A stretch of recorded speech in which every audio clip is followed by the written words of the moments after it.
ఓం శ్రీ సూర్యదేవాయ నమః. అందరికీ నమస్కారం అండి. ఈ రోజు వీడియోలో మనకి తొందరలో రథసప్తమి పండుగ అయితే రాబోతుంది కదండి. అయితే ఈ రథసప్తమి పండుగకు మనం ముందుగా కొన్ని పూజా సామాగ్రిని అయితే సిద్ధం చేసుకోవాలండి. కాబట్టి మనం ఈ రథసప్తమి పూజకు ముఖ్యంగా కావాల్సిన పూజా సామాగ్రి ఏమిటి అనేది ఇప్పుడైతే తెలుసుకుందాం. హిందువులు ఎంతో ముఖ్యంగా ఘనంగా నిర్వహించుకునే పర్వదినాలలో ఈ రథసప్తమి పండుగ కూడా ఒకటండి. మాఘమాసంలో వచ్చేటటువంటి శుక్లపక్ష సప్తమి తిథినే రథసప్తమిగా మనం జరుపుకుంటాము. ఈ రథసప్తమి రోజునే సూర్య భగవానుడు జన్మించాడు. అందుకే ఈ రోజు సూర్య జయంతి అని కూడా పిలుస్తారు. ఈ రథ సప్తమిని ఆరోగ్య సప్తమి, సూర్య సప్తమి, అచల సప్తమి, భాను సప్తమి అని కూడా పిలుస్తూ ఉంటారు. ఈ రథ సప్తమి రోజున ముఖ్యంగా మనం ప్రత్యక్ష దైవమైనటువంటి సూర్య భగవానుడిని పూజించాలి. రథ సప్తమి రోజున సూర్య భగవానుడిని పూజించడం వలన సంపూర్ణ ఆరోగ్యం, అష్టైశ్వర్యాలు, సకల సంపదలు చేకూరుతాయి. ఈ రథ సప్తమి రోజున సూర్య భగవానుడిని విశేషంగా ఆరాధించాలి.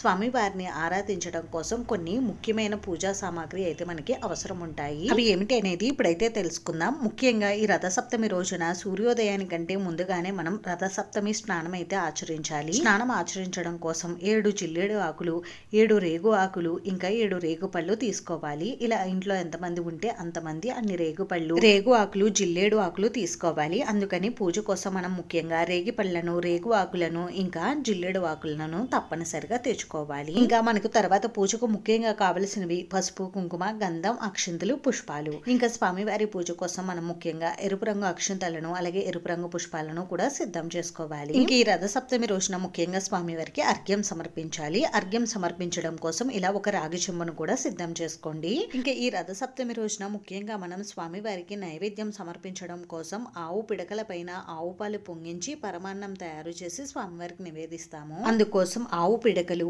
ఆవు పాలు, ఆవు నెయ్యి, బెల్లం, బియ్యం, ఇంకా రాగి పాత్ర వీటినైతే సిద్ధం చేసుకోవాలి. ఇంక ఈ రోజున 7 చిక్కుడుకాయలతో రథాన్ని తయారు చేసుకుని ఈ రథాన్ని స్వామివారిగా భావించి పూజ చేసుకుంటాము. అందుకోసమని 7 చిక్కుడుకాయల్ని, అలాగే కొత్త చీపురు పుల్లల్ని సిద్ధం చేసుకోవాలి. ఇంకా ఈ రోజు మనం నైవేద్యాన్ని గరిటెతో కలపకూడదండి. ఇలా చెరుకు గడతో మాత్రమే కలుపుకోవాలి. అందుకోసం ఒక చెరుకు గడను కూడా సిద్ధం చేసుకోండి.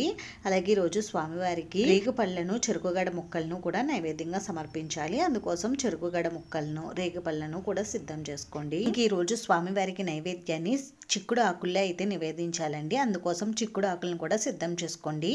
అలాగే పూజకు కావలసినటువంటి తమలపాకులు, అరటిపళ్ళు, కొబ్బరికాయ, కలు, ధూప్ స్టిక్స్, అగరబత్తులు, ఇంకా హారతి కర్పూరం బిళ్ళలు వీటన్నిటి కూడా సిద్ధం చేసుకోండి. ఇంకా వీటితో పాటుగా పూజకు ముఖ్యంగా కావలసినవి పూజా సామాగ్రి అంటే దీపారాధన కుందులు, పంచపాత్ర, గంట, హారతి ఇచ్చే పళ్ళెం ఇవన్నీ కూడా ముందుగానే సిద్ధం చేసుకోండి. ఇంకా ఈ రోజు పూజలో మనం ముఖ్యంగా రథం ముగ్గు వేసి మనం పూజను అయితే నిర్వహించుకోవాలండి. అందుకోసం బియ్య పిండిని కూడా సిద్ధం చేసుకోండి. ఇంకా అలాగే పూజ చేసుకోవడానికి పూజా పీట కూడా కావాలి. ఈ రోజు చాలా మంది గోధుమల పైన దీపారాధన అయితే చేస్తూ ఉంటారండి. అందుకోసం గోధుమలను కూడా సిద్ధం చేసుకోండి.